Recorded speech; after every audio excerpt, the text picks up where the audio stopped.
Olá, bem-vindos ao programa Portal de Luz. Quem se especializa na identificação do mal, dificilmente verá o bem. Essas palavras foram ditas pelo benfeitor André Luiz no livro Agenda Cristã. E nós logo podemos compreender a verdade desta lição. Podemos lembrar que quando nós nos esforçamos para identificar algo que não deu certo, algo que nos incomoda, aquilo toma força e ganha proporção na nossa vida. E mesmo na sabedoria popular, nós vemos o conselho de não crescermos os nossos problemas com preocupação excessiva, falando demais sobre aquilo. E agora nós temos também ao nosso lado, explicando e evidenciando essa verdade para os olhos humanos, os pesquisadores da física quântica, que nos mostram o quanto a nossa própria observação pode interferir naquilo que nós chamamos de realidade. E nós temos, assim, o convite perfeito para nós entendermos de uma vez por todas que nós devemos ser conscientes e responsáveis com a qualidade dos nossos próprios pensamentos e imagens mentais. Nós vamos falar sobre esse tema e muito mais no programa de hoje. E antes de começarmos, nós vamos ouvir juntos Chico Xavier. Agradecemos, Senhor Jesus, nós te agradecemos pela coragem de facear as dificuldades criadas por nós mesmos, pelas provas que nos aperfeiçoam o raciocínio e nos abrandam o coração, pela fé na imortalidade, pelo privilégio de servir, pelo dom de saber que somos responsáveis pelas próprias ações, pelos recursos nutrientes e curativos que trazemos em nós próprios, pelo conforto de reconhecer que a nossa felicidade tem o tamanho da felicidade que fizermos para os outros, pelo discernimento que nos permite diferenciar aquilo que nos é útil daquilo que não nos serve, pelo amparo da afeição, no qual as nossas vidas se alimentam em permuta constante, pela bênção da oração, que nos faculta apoio interior para a necessária solução de nossos problemas, pela tranquilidade de consciência que ninguém consegue subtrair-nos. Por tudo isso e por todos os demais tesouros de esperança e de amor, de alegria e de paz, de que nos enriqueces a existência, sê bendito, Senhor, ao mesmo tempo que te louvamos a infinita misericórdia, hoje e para sempre. O livro Agenda Cristã, do espírito André Luiz, psicografado por Chico Xavier em 1948, é carregado de inúmeras lições para o nosso dia a dia. São reflexões, ensinamentos e apontamentos diretos para aperfeiçoar o nosso próprio espírito nas mais variadas situações. E no prefácio, assinado por Emmanuel, inclusive, nós vemos o benfeitor falando assim: o milagre da perfeição é obra do esforço, do conhecimento, da disciplina, da elevação, do serviço e do aprimoramento no templo do próprio eu. E ele chama esse livro de um manual que possui um pequeno curso de espiritualidade para o dia a dia e que, no fundo, está baseado essencialmente nos ensinamentos de Jesus. E nós fomos lá no Agenda Cristã e buscamos no capítulo 36 uma única frase, dentre tantas outras de tanta sabedoria, uma lição muito importante. Quem se especializa na identificação do mal, dificilmente verá o bem. O que será que André Luiz quis nos ensinar? Talvez a importância de nos sentirmos responsáveis pela nossa própria visão de mundo. Estamos a toda parte enxergando a obra de Deus em constante progresso, regido por leis amorosas, ou nós temos olhos apenas para os problemas, para o medo, ou para as reclamações daquilo que nos parece, na nossa limitada visão, que não está dando tão certo assim? Fato é que aquilo que nós escolhemos focar, colocar a nossa energia, prestarmos atenção, cresce dentro da nossa tela mental e é justamente o que irá ocupar os nossos pensamentos e a nossa vida, transformando a nossa própria realidade pessoal. E é interessante observarmos que a física quântica atual, de uma forma desvinculada a qualquer filosofia religiosa, tem se dedicado a provar a veracidade deste princípio. Provou-se na física quântica, e isso já faz algumas décadas, que a ação de medir ou observar uma partícula, como um fóton ou um elétron, determina se ela irá se comportar como onda ou como partícula.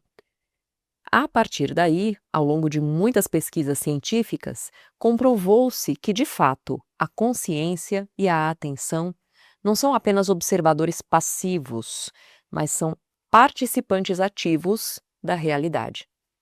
Partindo destes estudos iniciais, inúmeros outros pesquisadores continuaram a esmiuçar a força do pensamento como uma ferramenta construtora da realidade pessoal de cada um de nós. E hoje já existe uma vasta gama de pesquisas mostrando a ação concreta do pensamento naquilo que os materialistas costumam chamar de mundo real, mas provando que, na verdade, tudo é energia e tudo se conecta a um todo maior que rege tudo que existe no universo, onde toda essa realidade está imersa e que, portanto, é a fonte desta realidade, e que na física quântica poderia ser chamado de campo quântico.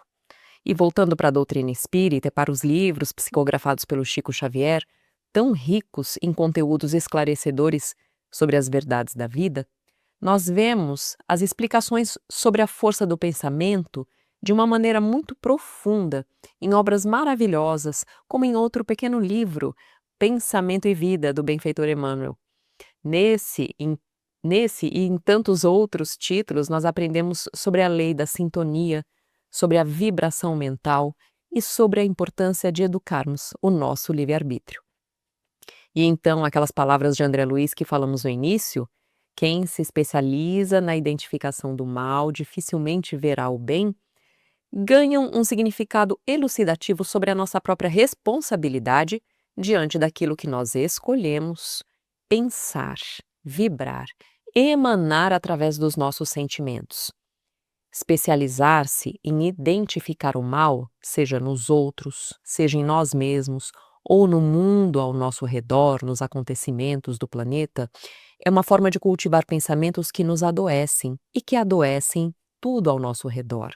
Afinal, quando nós cultivamos pensamentos de medo, de receio sobre o futuro, de dor, de apego à vida material, ou mesmo de irritabilidade, de vingança, essa obsessão pelos aspectos negativos, afinal, a quais princípios nós estamos servindo quando escolhemos esse caminho? Jesus nos convidou a nos amarmos, a brilharmos a nossa luz para o mundo, a confiarmos num Pai que é amoroso, que rege tudo com justiça e harmonia. E os nossos benfeitores espirituais nos esclarecem que tudo progride no universo, que existe uma lei imutável que garante que estamos sempre evoluindo, aprendendo, e o quanto mais nós usarmos o nosso livre-arbítrio para aderirmos de forma consciente a essa lei de amor, mais nós estaremos somando os nossos próprios esforços para a construção do bem no nosso planeta.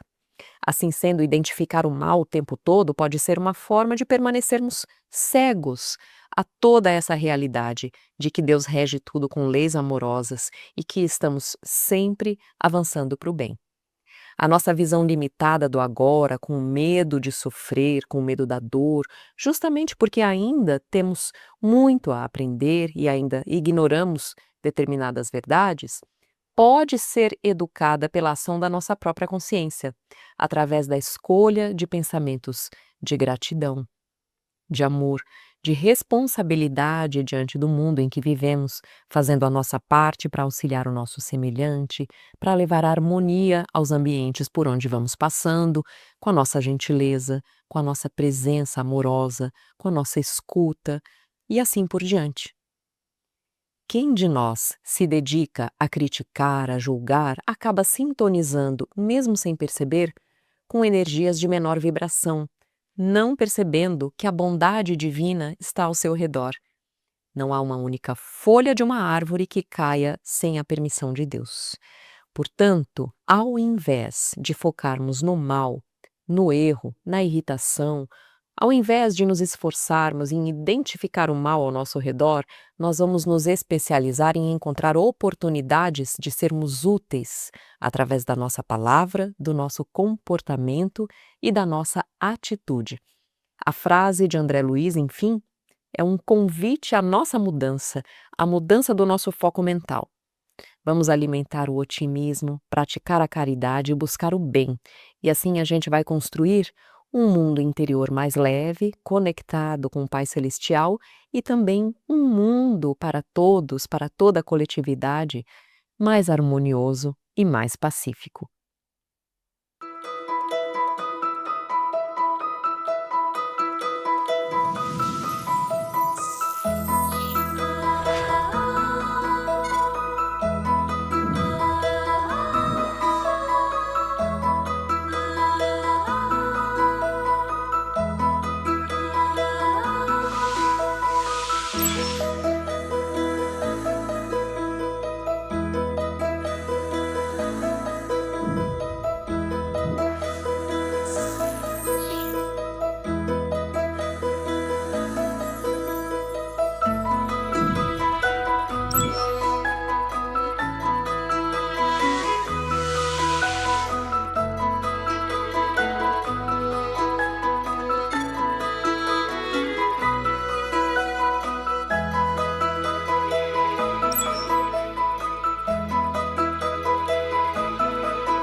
Olá, nós vamos agora ouvir a nossa amiga Sandra Marinho no quadro Educa a Tua Alma. Olá, queridos amigos, queridas amigas. Já repararam como nós somos afiados para julgar as pessoas sem mesmo conhecê-las?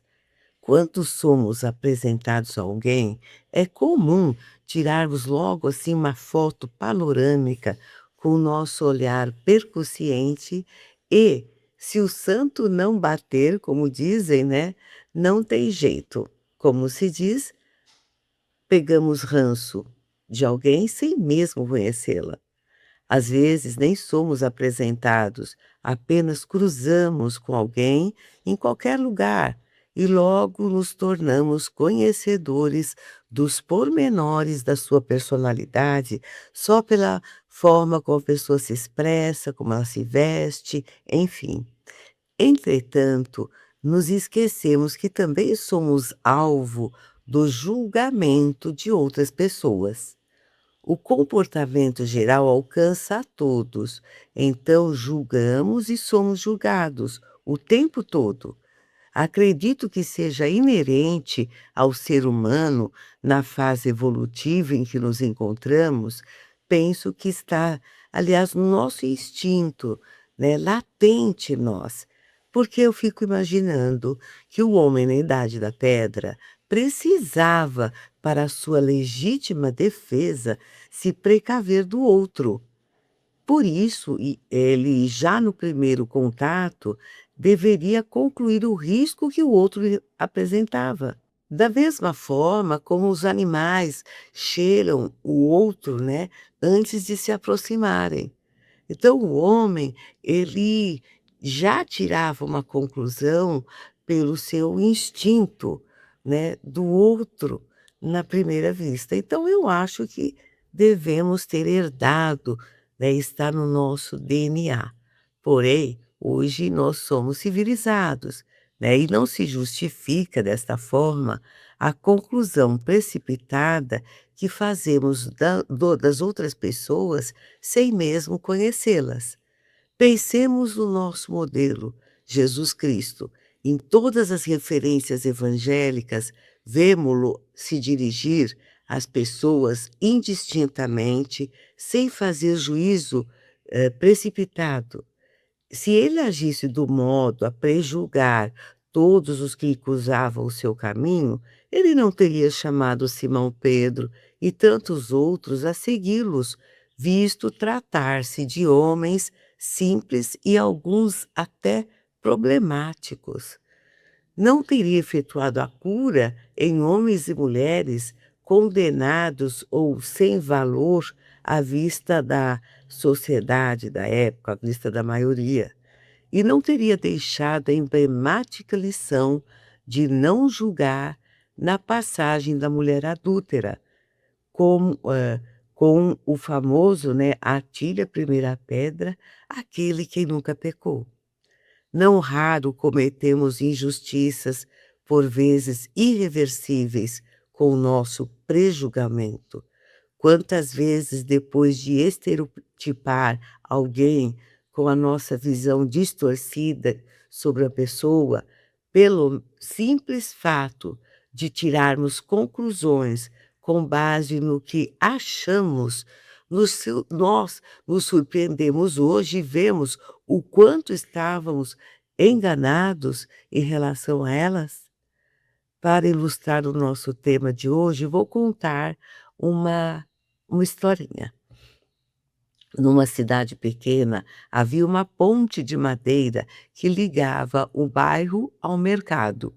Toda manhã, um senhor de chapéu já gasto passava por ali devagar, com uma sacola nas mãos.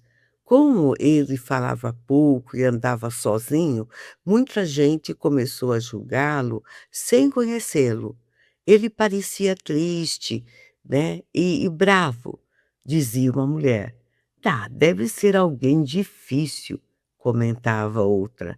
As pessoas nem cumprimentam ele, falava um rapaz. E um dia a ponte começou a tremer e algumas tábuas se soltaram por causa da chuva forte. As pessoas ficaram com medo de atravessar. Foi então que o senhor de chapéu apareceu. Sem dizer muito, ele pegou as ferramentas da sacola e começou a consertar as tábuas. Trabalhou com paciência até a passagem ficar segura. Quando terminou, a menina Luísa se aproximou e perguntou: "O senhor faz isso todos os dias?" Ele sorriu e respondeu: "Faço porque meu pai construiu esta ponte. Ele dizia que uma ponte não serve só para ligar lugares, mas também pessoas." Luiz olhou para os adultos, que estavam todos à volta, e percebeu que todos tinham julgado aquele homem, sem saber quem era. Ele não era mal-humorado, né, como muitos falavam, nem estranho. Era apenas alguém reservado que ajudava em silêncio. E no dia seguinte, a cidade inteira passou a cumprimentá-lo, e aos poucos aprenderam que julgar alguém antes de conhecer a sua história pode fazer a gente perder uma grande amizade. Moral: nem sempre a primeira impressão mostra quem é a pessoa realmente. Antes de julgar, melhor conhecer. Sei que não é fácil, porque como já mencionei, o pré-julgamento parece que está no nosso DNA. Porém, é possível errar menos, ao invés de focarmos nos aspectos negativos, procurarmos, né, evidenciar as possíveis qualidades que a pessoa deva ter. Aí eu acho que ameniza essa nossa, a nossa tendência irresistível de prejulgar as pessoas. Pensemos nisso. Um grande abraço e até o próximo encontro. E agora nós vamos ouvir o nosso amigo Maida com o Momento Doutrinário. Amigas e amigos, como sempre, é muito bom estarmos juntos em mais um momento doutrinário. Hoje convidamos a todos para concluirmos nossas reflexões sobre o magnetismo e o espiritismo, relembrando a menção feita no encontro anterior sobre a criação do termo magnetismo animal, o qual foi criado pelo médico alemão Franz Anton Mesmer, que viveu de 1734 a 1815, como um novo paradigma da física de então, para fundamentar sua renovação da ciência médica, já que ele considerava falsa a teoria aceita pela comunidade científica de sua época, uma teoria mecanicista para as forças onde a luz, a eletricidade, o magnetismo eram consideradas matérias, esferas duras, sem peso e invisíveis. Para Mesmer, porém, as forças seriam ondas, vibrações de um elemento primordial, ou fluido cósmico universal, termo também proposto por ele. Segundo Mesmer, cada uma das diversas faixas vibracionais do fluido universal impressionava os nossos sentidos físicos, como a luz para o olho e o ar para os ouvidos.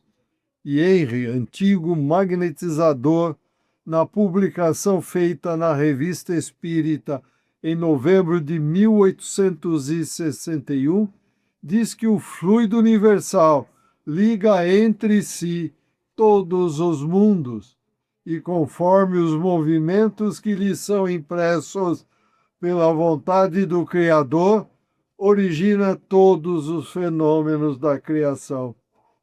Ele é a própria vida, ligando as diferentes matérias de nosso globo. É ele que, por propriedades subordinadas a leis, regula as diferentes coisas tão misteriosas para vós, as afinidades físicas e morais, Então, é Ele que vos faz ver o passado, o presente e o futuro, principalmente quando a matéria que obstrui vossa alma é anulada ou enfraquecida por uma causa qualquer. Então, essa dupla vista, embora menos desenvolvida do que após a morte, vê, sente e toca tudo nesse meio fluídico, que é o seu elemento e o reflexo exato do que foi, é e será. Porque somente as partes mais grosseiras desse fluido estão sujeitas a modificações sensíveis de composição. E Mesmer continua dizendo que o magnetismo animal, segundo ele, seria o meio de comunicação entre a vontade do magnetizador e o paciente, um estado de vibração do fluido cósmico universal acima da luz, que na época era o mais sutil fenômeno perceptível por nosso sistema nervoso e pelo senso íntimo, explicando assim os efeitos do tratamento pelo passe e os efeitos do sonambulismo provocado. Desse modo, o passe curativo não seria uma simples transmissão de substância, o que a teoria materialista dos fluidos materiais aceita pelos físicos da época levaria a crer. Como costumeiramente se pensa, mas uma ação dinâmica do organismo saudável do magnetizador em sintonia com o doente, acelerando o ciclo natural da cura, como também funciona na medicina homeopática, sendo assim ambas compatíveis. Isso explica porque o fundador da homeopatia, Samuel Hahnemann, que viveu de 1755 a 1843, não só aplicava passes mesméricos em seus pacientes, combinando-os com os remédios, mas também acrescentou essa prática à sua medicina, conforme consta em seu livro Organon da Arte de Curar. E Mesmer conclui dizendo que o magnetismo animal pode assim ser definido: a ação recíproca de dois seres vivos por meio de um agente especial chamado fluido magnético. O codificador Allan Kardec afirma que, graças aos esforços perseverantes de muitos contemporâneos da elite parisiense, o magnetismo popularizado fincou pé na ciência oficial, onde já se falava dele aos cochichos. Este vocábulo passou à linguagem comum. Já não afugenta, e quando alguém se diz magnetizador, já não riem mais na sua cara.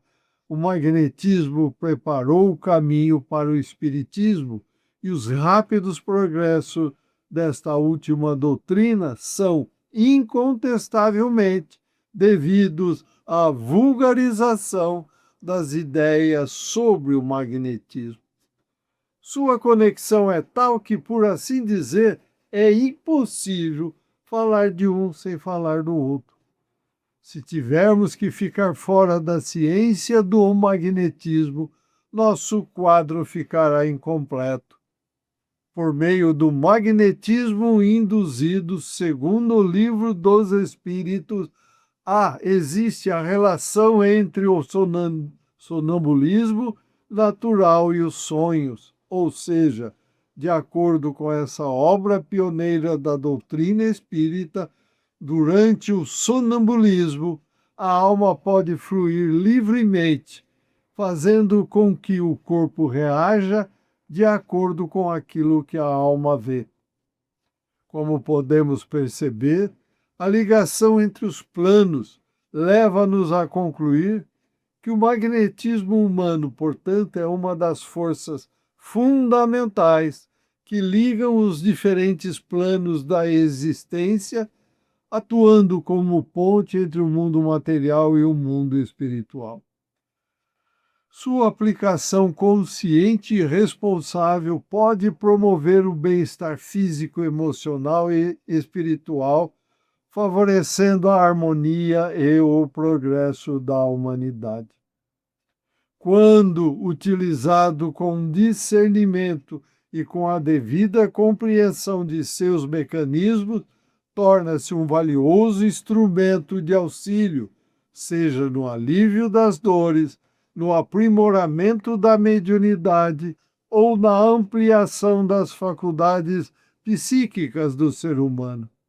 Assim, cabe a cada indivíduo desenvolver sua sensibilidade magnética com responsabilidade, buscando sempre o aprimoramento moral e espiritual para melhor utilizar essa faculdade em benefício próprio e do próximo. O Espiritismo deixa-nos bem esclarecido que o magnetismo é um fluido ou energia radiante, originário do fluido cósmico universal.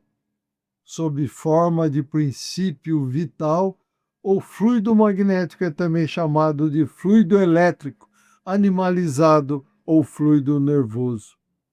Na verdade, o fluido vital, magnético ou animalizado é um fluido intermediário existente entre o espírito propriamente dito e a matéria. Amigas e amigos, relembramos que no estágio evolutivo da Terra, mundo de provas e expiações, o nível atual dos nossos conhecimentos, em consonância com essa maravilha, o universo, ainda está muito baixo.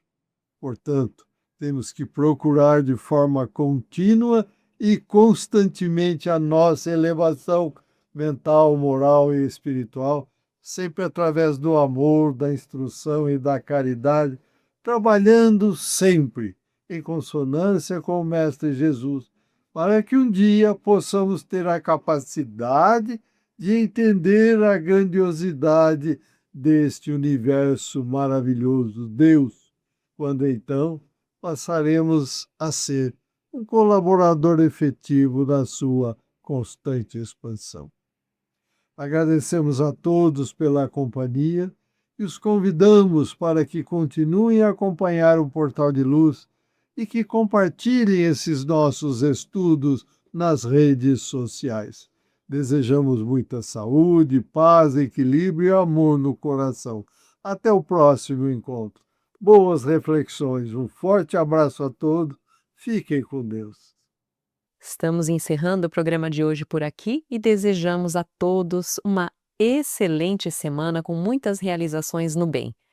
Muito obrigada e até a próxima.